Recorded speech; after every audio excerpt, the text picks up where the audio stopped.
Baik, bismillahirrahmanirrahim. Assalamualaikum warahmatullahi wabarakatuh. Selamat pagi teman-teman semuanya, tetap semangat.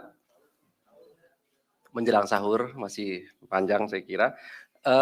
Terima kasih kehadiran dari teman-teman yang juga telah menunggu, karena tentu kami harus memastikan bahwa seluruh proses yang kami lakukan sesuai dengan aturan hukum acara pidana, karena itulah yang harus kami patuhi. Sejak kemarin kami melakukan kegiatan tangkap tangan dan kemudian sudah kami umumkan pada masyarakat terkait dengan kegiatan dimaksud, yaitu dugaan penerimaan suap terkait pembangunan dan pemeliharaan jalur kereta api di lingkungan Direktorat Jenderal Perkeretaapian Kementerian Perhubungan tahun 2018-2022. Setelah dilakukan permintaan keterangan terhadap beberapa pihak yang diamankan, tadi sudah kami sampaikan sekitar 25 orang di 4 tempat yang berbeda ya, ada di Jakarta, di Jawa Barat, kemudian Surabaya dan juga di Semarang. Maka dilakukan gelar perkara, kami pastikan sebelum 1x24 jam kami sudah menentukan sikap, dan pada kesempatan ini kami akan sampaikan nanti secara utuh dan lengkap konstruksi perkara ini secara jelas, termasuk juga siapa saja pihak-pihak yang telah ditetapkan sebagai tersangka dalam perkara ini. Setelah nanti akan dibacakan yang pagi hari ini hadir pimpinan Pak Johanis Tanak dan juga pelaksana tugas Deputi Penindakan Pak Asep, kami akan tunjukkan barang buktinya. Baik, kami silahkan Pak Johanis Tanak untuk menyampaikan beberapa perkembangan dari kegiatan tangkap tangan dimaksud. Kami silahkan Pak. Baik, terima kasih atas kesempatan yang diberikan kepada saya. Assalamualaikum warahmatullahi wabarakatuh. Selamat pagi, salam sejahtera bagi kita semua. Om Swastiastu, Namo Buddhaya, salam kebajikan. Terima kasih teman-teman yang saya hormati, saya cintai dan saya banggakan, yang dengan senang hati masih menunggu dengan sabar konferensi pers hari ini Rabu tanggal 13 April 2023 yang terkait dengan kegiatan tangkap tangan dugaan tindak pidana korupsi berupa penerimaan suap oleh penyelenggara negara terkait pembangunan dan pemeliharaan jalur kereta api di lingkungan Direktorat Jenderal Perkeretaapian Kementerian Perhubungan tahun anggaran 2018-2022 sebagai berikut. Informasi terkait kaitan dengan tangkap tangan dugaan tindak pidana korupsi berupa penerimaan suap oleh penyelenggara negara di lingkungan Direktorat Jenderal Perkeretaapian Kementerian Perhubungan terkait dengan pembangunan jalur kereta api di wilayah Sulawesi Selatan, Jawa bagian tengah, Jawa bagian barat, dan Jawa Sumatera tahun anggaran 2018-2022. Dalam kegiatan tangkap tangan tersebut, tim KPK mengamankan 25 orang, yaitu orang yang diamankan di Jakarta dan Depok, Jawa Barat, 8 orang di Sumedang, 8 orang di Semarang, 1 orang di Surabaya, dengan rincian sebagai berikut. Jakarta dan Depok, Jawa Barat, 1, SYN, PPK, BTP, Jakbar, Jakarta bagian Jakarta bagian Jawa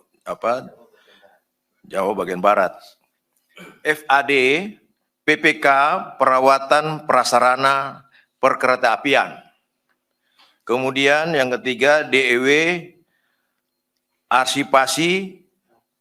Arsiparis DJKA Kementerian Perhubungan. HNO, Direktur Prasarana Perkeretaapian, kemudian DIN, Direktur PT IPA, kemudian 6, MUH, Direktur PT DF, kemudian 7, RIY, Staf PT DF, 8, DWI, Staf PT DF, 9, KAR, Staf PT DF, 10, MHJ, pengemudi, 11, WAR, pengemudi, 12, DAD, pengemudi, 13, PAR, VP PT KA Manajemen Properti, 14, AFF, PPK, BPKA Sulsel, 15, AGS, Staf PT IPA, 16, DEN, PNS. Kemudian di Semarang, 1, BN, PPK, BTP, Jabakteng, 2, PTU, Kepala BTP, Jabakteng, ketiga, ANY, Staf PT IPA, keempat, SUR, Staf PT IPA, kelima, HEN, Staf PT IPA, 6, AYU, Bendahara Pengeluaran BTP Jabakteng, 7, FRE, Staf PT IPA, 8, SEP, pengemudi. Di Surabaya ada 1, YOS, Direktur PT KA Manajemen Properti sampai dengan Februari 2023. Selain itu, tim KPK juga mengamankan sejumlah barang bukti berupa uang sebesar 2,027 miliar dan US 20.000, kartu debit senilai 346 juta, serta saldo pada rekening bank senilai 150 juta, sehingga secara keseluruhan setara sekitar 2,823 miliar. Adapun kronologis penangkapan dapat kami jelaskan sebagai berikut.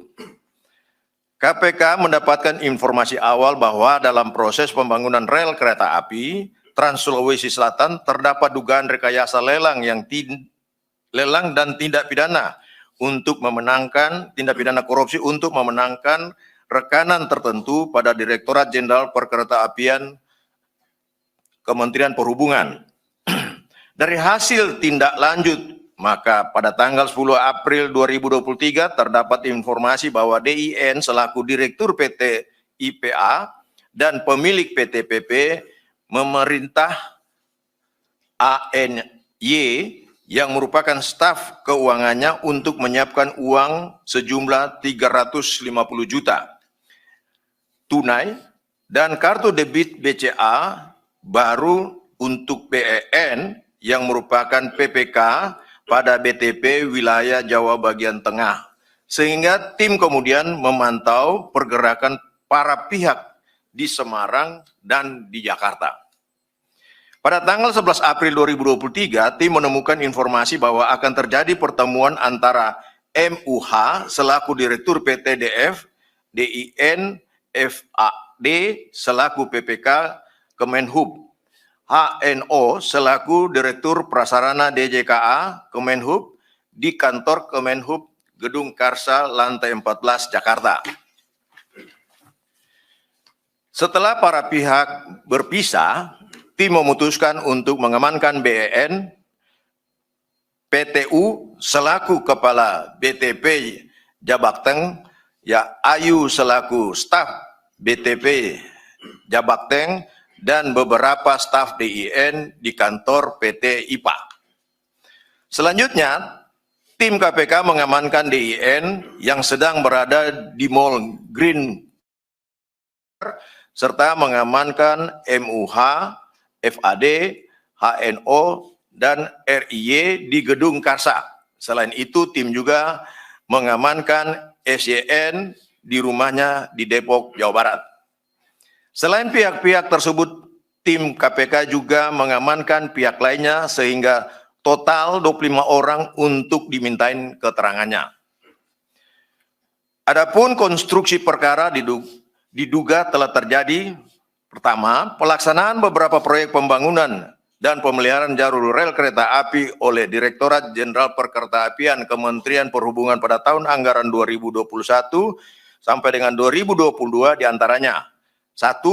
Proyek pembangunan jalur kereta api Ganda Solo Balapan Kadipiro Kalioso. 2. Proyek pembangunan jalur kereta api di Makassar, Sulawesi Selatan. 3. 4 proyek konstruksi jalur kereta api dan 2 proyek supervisi di Lampengan, Cianjur, Jawa Barat. Dan keempat, proyek perbaikan perlintasan sebidang Jawa di Sumatera.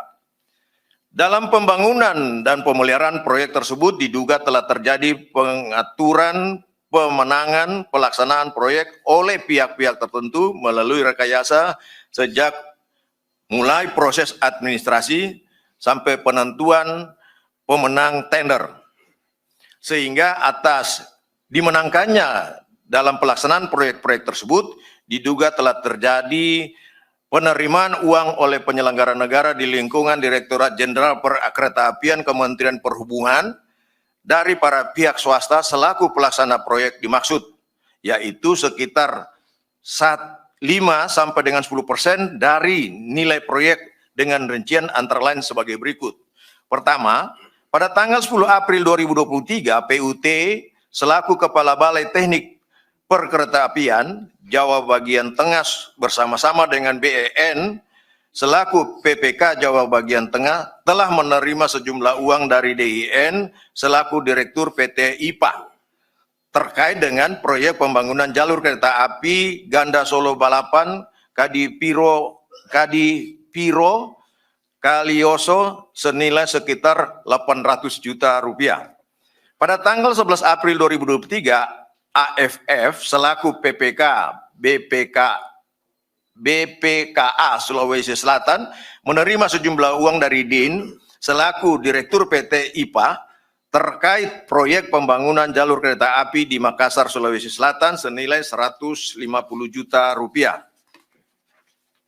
Ketiga, pada Januari, Februari, dan 7 April 2023, SYN selaku PPK BTP Jawa bagian Barat menerima sejumlah uang dari MUH selaku Direktur PT DF, DIN selaku Direktur PT IPA, FAK selaku Direktur NTL, dan kawan-kawan terkait pelaksanaan 4 proyek konstruksi jalur kereta api dan 2 supervisi di Lampengan, Cianjur senilai total sekitar 1,6 miliar rupiah.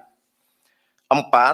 Pada tanggal 11 April 2023 dan rentang periode Juni sampai dengan Desember 2022, HRN selaku Direktur Prasarana DJKA Kementerian Perhubungan bersama-sama dengan FAD selaku PPK Kementerian Perhubungan menerima sejumlah uang dari YOS selaku Direktur PT Kereta Api Manajemen Properti bersama-sama dengan PAR selaku VP terkait proyek perbaikan perlintasan sebidang Jawa Sumatera senilai 1,1 miliar. Penerimaan uang dari hasil pemeriksaan diantaranya diduga untuk tunjangan hari tua atau THR. Ya. Oh, tunjangan hari raya, THR, bukan tunjangan hari tua, sorry. Sudah tanggal tua memang ini.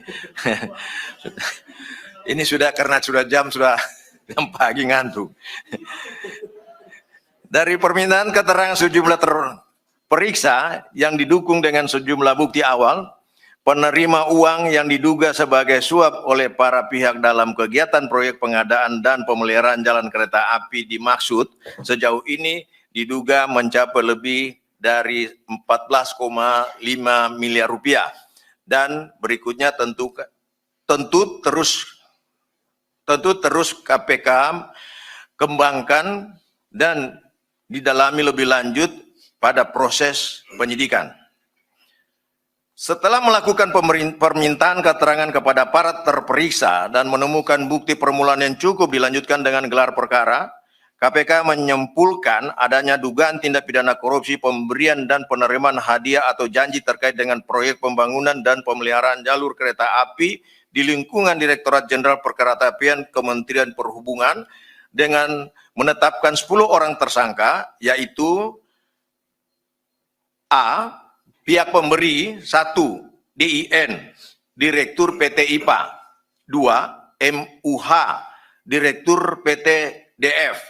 3. YOS, Direktur PT KA Manajemen Properti sampai dengan periode Februari 2023. 4. PAR, VP PT Kereta Api Manajemen Properti. Sedangkan pihak penerima 1. HNO, Direktur Prasarana Perkeretaapian. 2. BN, PPK, BTP, Jabakteng. 3. PTU, Kepala BPT, Jabakteng. 4. AFF, PPK, BPKA, Sulsel. FAD, PPK, Perawatan Prasarana Perkeretaapian. 6. SYN, PPK, BTP, Jabakbar. Para tersangka penerima disangkakan pasal 12 huruf A atau pasal 11 Undang-Undang Nomor 31 Tahun 1999 tentang Pemberantasan Tindak Pidana Korupsi sebagaimana telah diubah dengan Undang-Undang Nomor 20 Tahun 2001 tentang perubahan atas Undang-Undang Nomor 31 Tahun 99 tentang Pemberantasan Tindak Pidana Korupsi, Junto Pasal 55 Ayat 1 ke 1 KUHP. Para tersangka pemberi disangkakan Pasal 5 atau Pasal 13 Undang-Undang 31 Tahun 99 tentang Pemberantasan Tindak Pidana Korupsi sebagaimana telah diubah dengan Undang-Undang Nomor 20 Tahun 2001 tentang perubahan atas Undang-Undang Nomor 31 Tahun 99 tentang Pemberantasan Tindak Pidana Korupsi, Junto Pasal 55 Ayat 1 ke 1 KUHP. Tentang penahanan, setelah dilakukan pemeriksaan oleh penyidik KPK, para tersangka saat ini telah dilakukan penahanan rutan selama 20 hari pertama terhitung sejak tanggal 12 April sampai dengan 1 Mei 2023. Pertama, DIN, Direktur PT IPA di Rutan Polres Jakarta Selatan.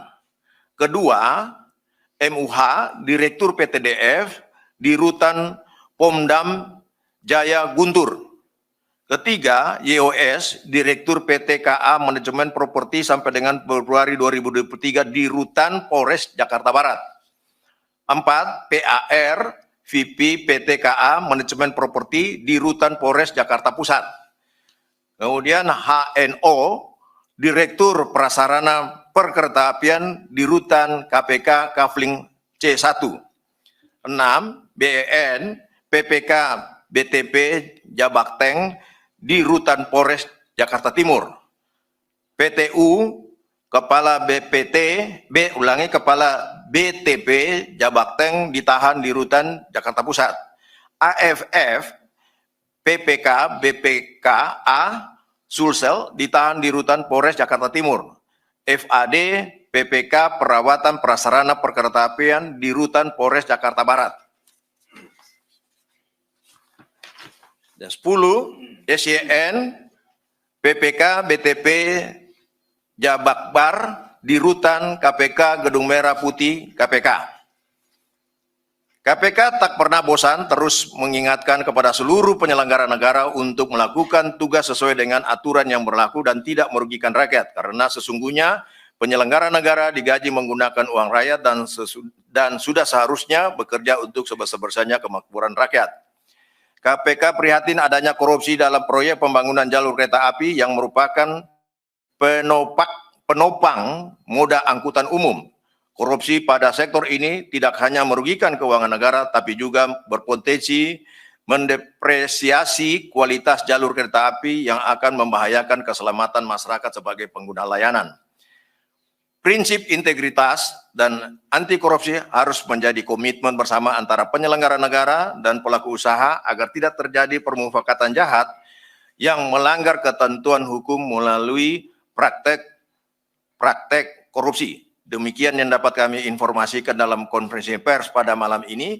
Atas perhatian dan kerjasama teman-teman yang telah dengan sabar menunggu informasi ini, kami ucapkan terima kasih. Mungkin masih dalam penjelasan ini masih ada yang kurang, perlu dijelaskan oleh Pak Asep selaku PLT Deputi Penindakan dan Eksekusi. Kami persilakan, Pak. Silakan. Cukup, saya kembalikan kepada Pak Ali. Terima kasih, Pak. Baik, terima kasih Pak Johanis Tanak yang sudah membacakan beberapa poin perkembangan dari perkara dimaksud. Pada prinsipnya KPK mengumumkan dan menetapkan 10 orang sebagai tersangka atas dugaan pemberian dan penerimaan suap dalam proyek pemeliharaan dan pekerjaan perkereta apian, ya, yang diduga seluruhnya menerima uang kurang lebih 14,5 miliar rupiah. Dan berikutnya kami akan tunjukkan barang bukti dari kegiatan tangkap tangan sebagai bukti permulaan, tentunya senilai 2,823 miliar rupiah.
Oke, baik, terima kasih. Kami silakan 3 orang penanya, silakan di depan, Mas Mario, di belakang, kemudian samping kanan. Sebelah kiri tadi ada ya? Enggak? Oke, 3 dulu, silakan. Ya, terima kasih. Saya Mario dari Metro TV. Ya, saya ingin menanyakan tadi, ini kayaknya kan kasus mulai hidup kembali setelah penahanan dulu Dirjen Perkeretaapian Sumino Saputro terkait pengadaan hibah kereta listrik dari Jepang itu kan sempat terjadi juga. Nah, pertanyaan saya, di sini ada beberapa PPK, pejabat pembuat komitmen. Apakah KPK sudah menelisik adanya misalkan keterlibatan dari KPA, kuasa pengguna anggarannya siapa nih? Atau pengguna anggarannya? Jangan-jangan ini nyampe juga nih. Ini proyek tidak hanya berhenti pada PPK, tapi diketahui atau bahkan ada perintah dari KPA, kuasa pengguna anggaran atau bahkan pengguna anggaran, baik dirjennya atau sampai nanti atasannya siapa. Artinya bahwa kita tahu pemerintah memiliki sejumlah proyek di transportasi khususnya perkereta apian. Tidak hanya soal bagaimana penambahan trek misalkan. Baik itu dari sebelumnya sudah direncanakan ada kereta cepat segala macam, ada pembenahan yang minim misalkan Sumatera soal pengadaan rel atau apa perawatan. Nah, kira-kira KPK sudah mencium atau bahkan mengendus terkait proyek program pemerintah yang sudah dicanangkan itu, apakah memang baru di Jawa atau di Sulsel dan Sumatera saja. Padahal kita tahu program pemerintah itu cukup banyak terkait perkereta apian ini. Tapi saya tadi nggak mudeng tuh total nilai proyek ini berapa sih gitu loh. Ini tadi kayaknya entah disebutkan atau enggak tadi, tapi yang jelas saya ingin menanyakan berapa total nilai proyek dari perawatan dan pengadaan ini. Dan kemudian apakah KPK juga sudah mulai masuk dalam proses penelusuran pengadaan gerbong yang mungkin ya. Itu ada penambahan beberapa gerbong, setahu saya di PT Perkereta Apian ini sendiri gitu loh. Ini kayaknya kan ada interseksi antara Dirjen Perkereta Apian, PT KAI yang juga BUMN dan keterlibatan ke sejumlah kementerian. Nah, pertanyaan saya terakhir itu terkait soal penangkapan yang dilakukan di gedung Kemenhub. Itu apakah memang pada saat itu juga ada Dirjen Perkereta Apian untuk dikonfirmasi terkait pihak-pihak yang di belakang ini yang disertakan. Izin Mas Ali untuk persoalan lain satu, boleh? Ini Pak Tanak saya izin, karena ini permintaan kantor saya mengkonfirmasi soal adanya ramai diperbincangkan di dunia maya. Kalau itu sebentar, kita fokus dulu, oke? Oke, ya? Siap. Makasih. Tapi jangan lupa, iya. Di bulan puasa soalnya bohong dosa loh. Oke, siap. Thank you. Oras, mau latih.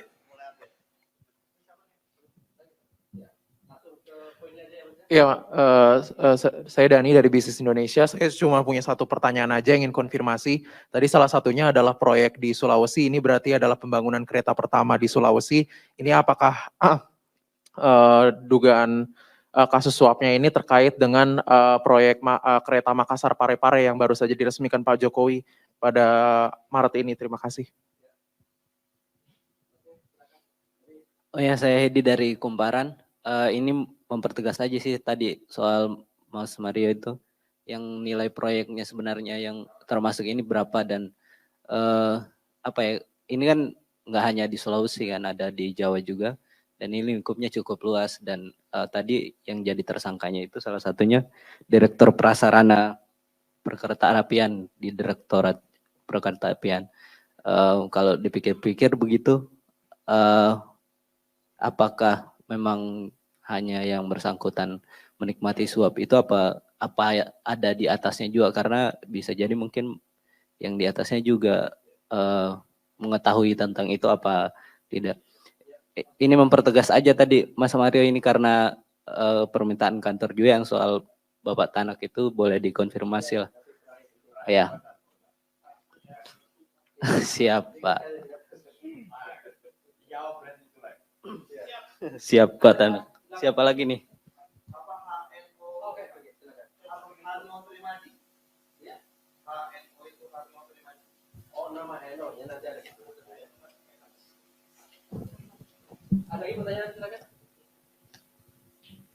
Sudah cukup?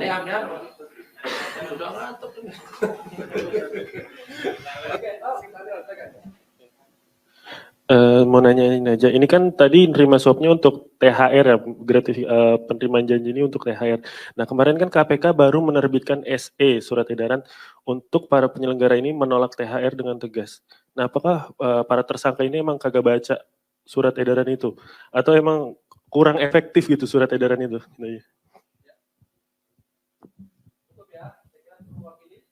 Cukup teman-teman, saya beri kesempatan terakhir.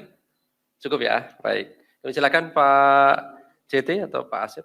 Terima kasih, nanti saya coba jelaskan dan selanjutnya akan, kalau kurang jelas akan dijelaskan oleh Pak Asep lagi. Menelisik dari sisi pengguna anggaran. Ya Pak ya? Ya Bang? Jadi sementara ini kan kita masih melakukan penyidikan. Dalam proses penyidikan ini tentunya akan dikembangkan lagi dari pemeriksaan-pemeriksaan baik terhadap tersangka maupun saksi-saksi. Nah, dari tersangka maupun saksi-saksi ini yang kemudian kita akan mencermati apakah ada keterlibatan pihak-pihak lain seperti yang dimaksudkan Bang Mario tentang pengguna anggaran atau PA. Ini tentunya akan dikembangkan nanti dilihat dalam proses pemeriksaan penyidikan ini yang sementara kita temukan dalam tangkap tangan baru ini. Nanti dikembangkan lagi. Kemudian menelisik penambahan gerbong.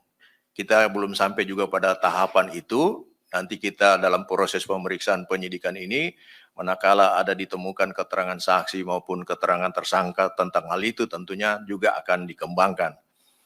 Demikian juga penangkapan yang dilakukan Kemenhub sementara baru sampai sejauh itu yang berdasarkan keterangan atau informasi yang ditemukan baru itu nanti kemudian hasil penyidikan lebih lanjut akan dilihat bagaimana perkembangannya. Kalau sekiranya memang ada pimpinan-pimpinan dari para tersangka ini memang ada alat bukti yang cukup kuat adanya keterlibatan mereka, maka tentunya akan ditindaklanjuti untuk proses selanjutnya di tahap penyidikan dan tentunya akan ditetapkan sebagai tersangka manakala ada bukti yang cukup.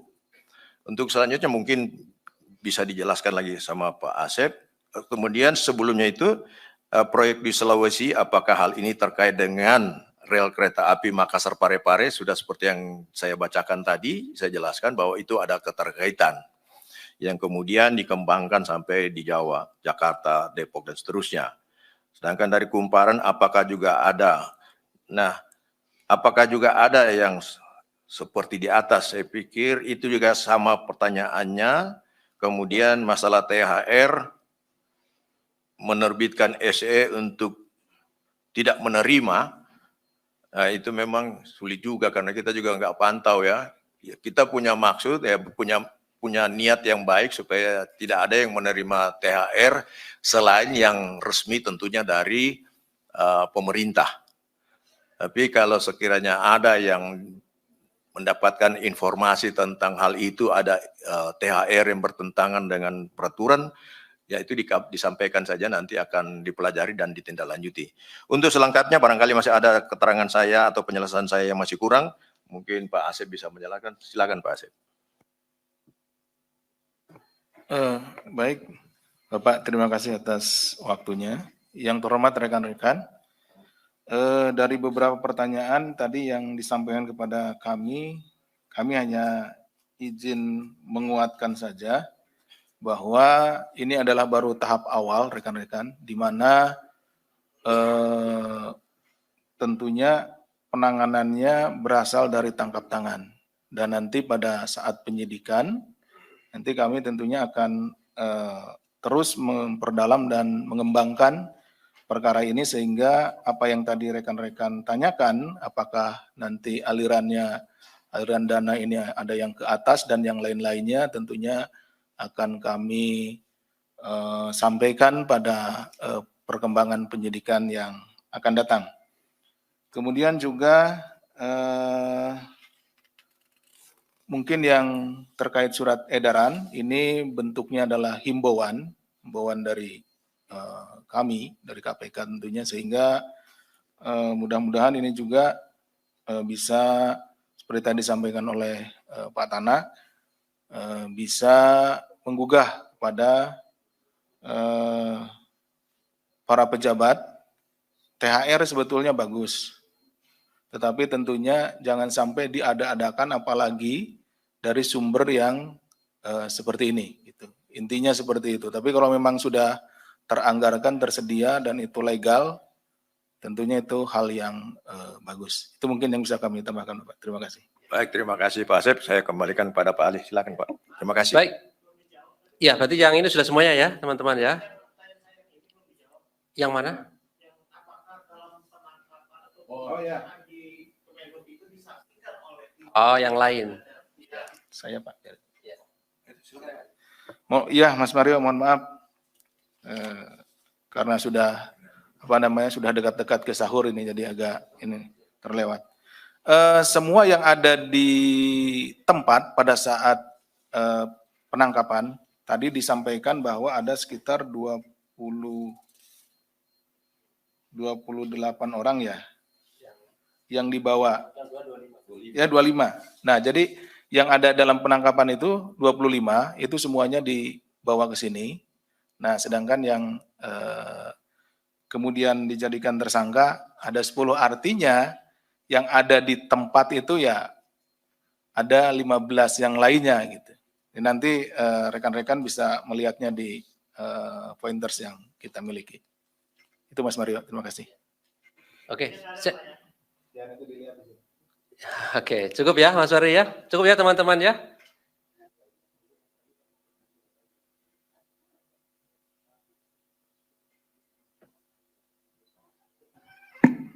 Silakan Bang Mario. Oke, yang terakhir tadi satu pertanyaan dari Yedi juga ya. Langsung poinnya aja. Oke.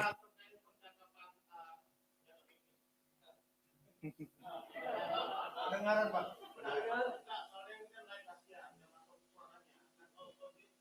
Pakai audio. Saya orang TV jadi tahu.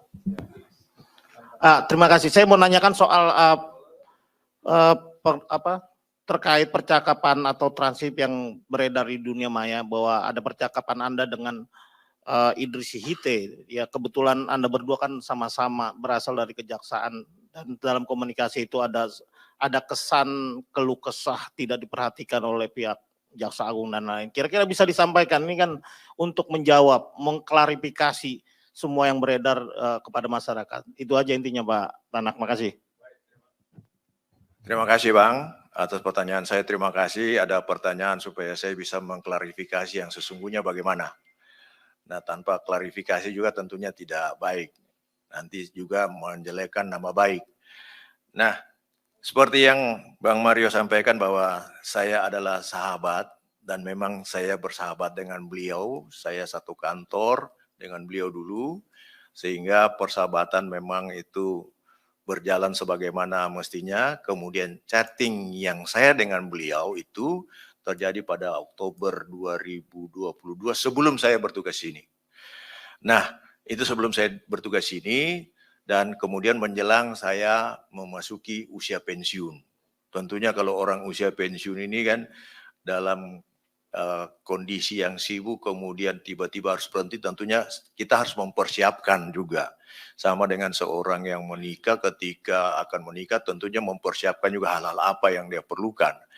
Nah, jangan sampai nanti ketika pensiun baru kebingungan.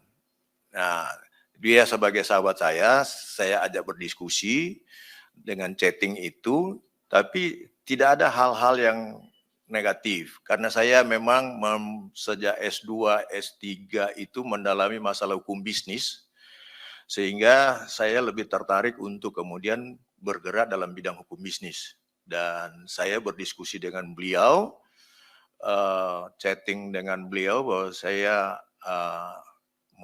saya akan melakukan pekerjaan-pekerjaan yang berkaitan dengan tentunya memberikan pendapat hukum atau legal opinion, kemudian mungkin saja memberikan hal-hal yang pengetahuan yang bersifat keperdataan kepada beliau, karena beliau itu saya senang berdiskusi dengan beliau karena beliau juga seorang yang saya anggap orang yang mempunyai kemampuan intelektual yang baik, karena beliau juga seingat saya alumni dari UI, S1, S2, dan S3. Dan saya senang untuk berdiskusi dengan dia, mana tahu ketika saya pensiun nanti tinggal beberapa bulan itu, saya ada bisa melakukan kegiatan. Tetapi ketika saya akan melakukan kegiatan tersebut, tentunya saya tidak bisa formal, Karena saya masih aktif, memang tinggal beberapa bulan pensiun, saya masih aktif. Tentunya saya tidak mungkin secara aktif melakukan, ini yang maksud saya itu, saya bekerja di belakang layar. Karena saya itu pekerjaan yang bukan pekerjaan yang seharusnya saya kerjakan, pekerjaan kantor. Ini pekerjaan-pekerjaan di luar kantor yang bisa saya kerjakan, mana tahu ada yang minta pendapat hukum atau legal opinion, atau mungkin ada permintaan untuk koreksi suatu perikatan atau perjanjian tentang dari perusahaan swasta gitu. Nah, itulah yang kemudian saya nggak tahu-taunya ada di Twitter katanya. Saya sendiri bukan pengguna Twitter. Saya kira itu Bang Mario yang bisa saya sampaikan. Satu lagi, ya silakan. Iya, silakan deh. Ini kan kebetulan yang di chat itu salah satunya yang saat ini instansinya atau apa istilahnya? Pokoknya dia yang berperkara di KPK gitu. Nah ini jadi pertanyaan orang, apakah kemudian itu ada hubungannya dengan perkara yang bersangkutan di KPK? Saya paham. Itu tadi kan saya sudah bilang Mas, saya sudah bilang tadi sebelum saya tugas di sini. Dan itu kan chattingnya kan pada tahun lalu, tahun 2022 sebelum saya tugas di sini. Nah, sebelum saya tugas di sini itu chatting ada. Saya pun tahu dia ini ditempatkan di sana sebagai Kepala Biro Hukum. Makanya di chatting itu kan saya bilang, selamat malam Pak Kepala Biro Hukum.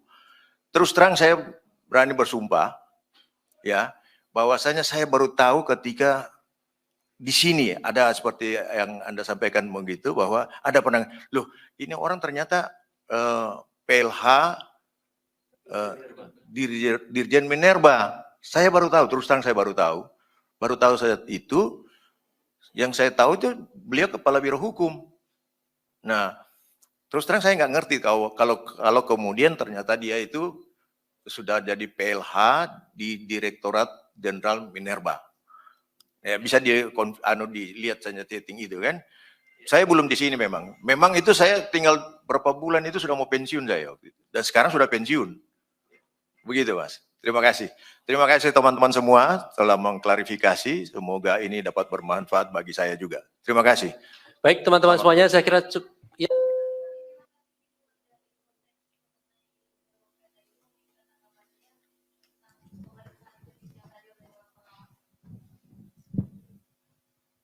Oh, kalau pemeriksaan ini kan terkait dengan surat keputusan pengembalian menghadapkan Brigjen Pak Endar ke Polri. Kembali ke tugas dinas awalnya, itu ditanyakan mengenai surat itu. Saya terus terang cuma mengatakan bahwa itu sesuai dengan ketentuan. Kan misalnya di dalam Undang-Undang Dasar 45, Presiden itu bisa mengundurkan diri, bisa tidak menjadi presiden karena sakit, mengundurkan diri, meninggal dunia, dan ada beberapa hal. Nah, kalau kemudian batas waktunya sudah selesai atau berakhir. Nah, kalau beliau ini kan sudah berakhir, kemudian tidak diperpanjang dan dihadapkan kembali kepada induk tempat yang bersangkutan bekerja kembali. Hanya itu saja yang saya jelaskan. Seperti itu. Terima kasih. Baik, saya kira cukup ya.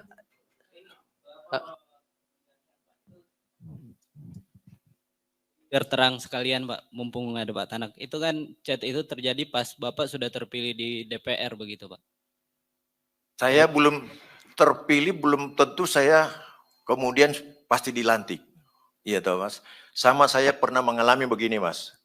Saya pernah keluar dapat SK dari Jaksa Agung untuk menjadi Kepala Kejaksaan Tinggi Sulawesi Utara. Dalam rentang waktu sampai pelantikan ternyata tidak ada dan dibatalkan. Iya kan, belum ada satu kepastian hukum kan di situ, Bang. Nah, kalau kecuali saya sudah dilantik dan melaksanakan tugas itu tidak benar. Demi Tuhan saya belum melaksanakan itu. Terima kasih, Bang. Siap, Oke, terima kasih. cukup ya teman-teman. waktu dan saya kira teman-teman kan juga harus mempersiapkan sahur dan kegiatan lainnya. Kami akhiri. Assalamualaikum warahmatullahi wabarakatuh.